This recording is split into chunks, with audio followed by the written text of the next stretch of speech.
안녕하세요. 오늘은 좀 특별하고 중요한 얘기를 해보려고 해요. 무려 18년 경력의 임상 심리학자가 분석한 내용을 바탕으로 우리 주변에 어쩌면 숨어있을 나르시시스트를 어떻게 알아보고 또 만약 그런 관계에 있다면 어떻게 나 자신을 되찾을 수 있는지 그 모든 과정을 한번 속 시원하게 파헤쳐 보겠습니다. 처음엔 정말 완벽했는데 시간이 갈수록 뭔가 좀 이상했어요. 이 말 혹시 낯설지 않으신가요? 이게 상담실에서 정말 자주 듣는 이야기라고 해요. 모든 게 완벽하게만 보였던 관계의 시작. 그런데 어느 순간부터 설명하긴 힘든데 뭔가 쎄한 느낌이 들기 시작하는 거죠. 혹시 여러분도 비슷한 경험 해보신 적 있으세요? 그 처음에 강렬했던 끌림이 어떻게 점점 나를 헷갈리게 하고 상처를 주게 됐는지, 오늘 그 복잡한 과정이 도대체 어떻게 벌어지는 건지 한번 제대로 들여다보겠습니다. 이게 그냥 뜬구름 잡는 얘기가 아니고요. 수많은 실제 상담 사례들을 모으고 또 모아서 전문가가 정리한 아주 구체적인 통찰이에요. 관계가 어떻게 시작돼서 어떻게 망가지고 또 거기서 어떻게 빠져나와서 회복할 수 있는지 그 전체 사이클을 쭉 훑어볼 겁니다. 자, 그럼 시작해볼까요? 모든 건 정말 동화 같은 첫 만남에서 시작돼요. 나르시시스트와의 관계는 꼭 영화처럼 시작되거든요. 하지만 그게 바로 아주 교묘하게 설계된 덫의 시작이라는 걸 그땐 아무도 모르죠. 이때 이 사람들이 쓰는 핵심 기술이 바로 러브보밍이라는 건데요. 말 그대로 사랑을 폭격하는 거예요. 당신 같은 사람은 내 인생의 처음이야. 우린 진짜 운명인가 봐. 이런 말들로 정신을 못 차리게 만들죠. 이게 진짜 사랑 같지만 사실은 나중에 당신을 통제하기 위한 밑밥 깔기 뭐 그런 겁니다. 아니, 그럼 그냥 나를 엄청 좋아해주는 거랑 러브부밍이랑 대체 뭐가 다른 걸까요? 자, 이 부분이 정말 중요해요. 건강한 관계가 천천히 서로를 알아가는 등산 같다면 러브부밍은 그냥 롤러코스터처럼 정신없이 당신을 환상 속으로 밀어 넣는 거예요. 당신이라는 사람 자체가 아니라 자기가 만들어 놓은 완벽한 이미지의 말이죠. 자, 이렇게 정신없던 러브보밍 기간이 지나가면 슬슬 본색이 드러나기 시작합니다. 가면이 벗겨지는 거죠. 지금부터 말씀드릴 7가지 위험 신호. 이건 정말 눈 크게 뜨고 보셔야 해요. 절대 놓치시면 안 됩니다. 자, 첫 번째, 공감 능력이 없어요. 내가 힘든 얘기를 하면 막 지루해하거나 갑자기 자기 얘기로 확 돌려버려요. 두 번째는 너무나도 유명한 가스라이팅이죠.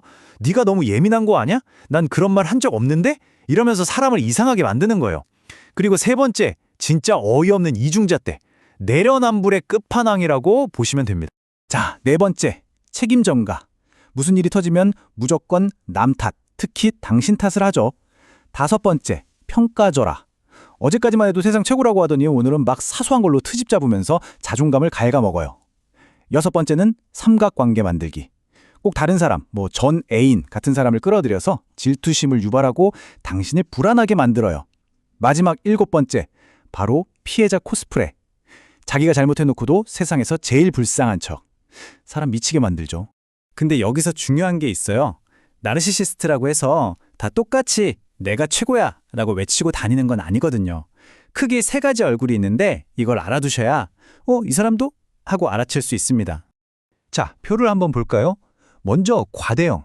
이건 우리가 딱 생각하는 그 이미지예요. 노골적으로 잘난 척하는 타입. 그리고 악성형은 진짜 위험해요. 남한테 고통 주는 걸 즐기는 거의 소시오패스에 가까운 유형이죠.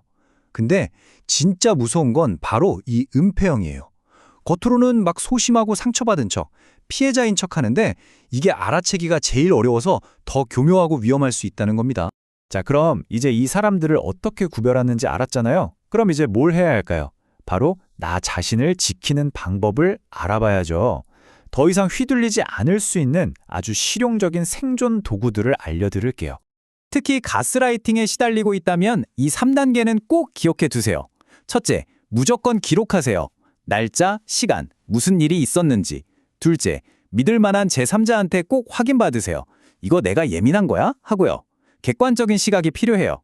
그리고 마지막, 이게 중요한데 그 사람하고 싸워서 이기려고 하지 마세요. 그냥 네가 보낸 문자에는 이렇게 쓰여 있는데 하고 팩트만 딱 보여주는 거죠. 내 현실 감각을 지키는 게 목표지 그 사람을 바꾸는 게 목표가 아니니까요. 그리고 회색 바위 기법이라는 게 있는데 이거 진짜 효과적입니다. 나르시시스트는 한마디로 감정 뱀파이어예요. 여러분의 분노, 슬픔, 이런 격한 반응을 먹고 살거든요. 그러니까 그들이 아무리 도발해도 그냥 길가에 굴러다니는 돌멩이처럼 그래? 알았어. 이렇게 영혼 없이 지루하게 반응하는 거예요. 먹이가 없으면 뱀파이어는 결국 다른 곳으로 가버리겠죠? 자, 여기서 끝이 아닙니다. 어렵게 관계를 끊어내도 안심하긴 일러요. 후버링이란 게 남아있거든요. 이름 그대로 진공청소기처럼 여러분을 다시 싹 빨아들이려고 하는 거예요. 처음에 막 미안하다고 빌다가 안 통하면 옛날 좋았던 얘기하고, 그것도 안 되면 협박하거나 다른 사람 생긴 척 질투 유발까지 정말 모든 수단을 다 씁니다. 그래서 완전 차단, 그러니까 모든 연락 수단을 끊어버리는 게 정말 중요합니다. 여기까지 오셨다면 정말 고생 많으셨습니다.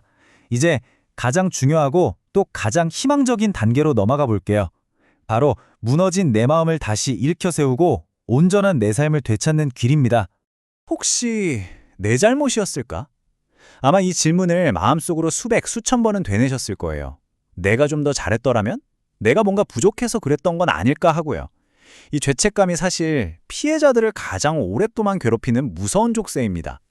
하지만 제가 오늘 이 자리를 빌려서 정말 명확하게 말씀드릴게요. 절대 당신 잘못이 아닙니다. 다시 한번 말씀드릴게요. 당신 잘못이 아니에요. 그 사람은 애초에 누구와도 건강한 관계를 맺을 수 없는 사람이었던 거예요. 당신이 얼마나 노력했든 결과는 달라지지 않았을 겁니다. 그럼 이제 앞으로 나아가야죠. 회복을 위한 4가지 핵심 단계를 알려드릴게요. 첫째, 내가 겪은 일이 그냥 좀 힘든 연애가 아니라 명백한 심리적 학대였다는 걸 인정하는 것부터 시작해야 해요. 둘째, 제발 혼자 끙끙 앓지 마세요. 꼭 전문가의 도움을 받으셔야 합니다.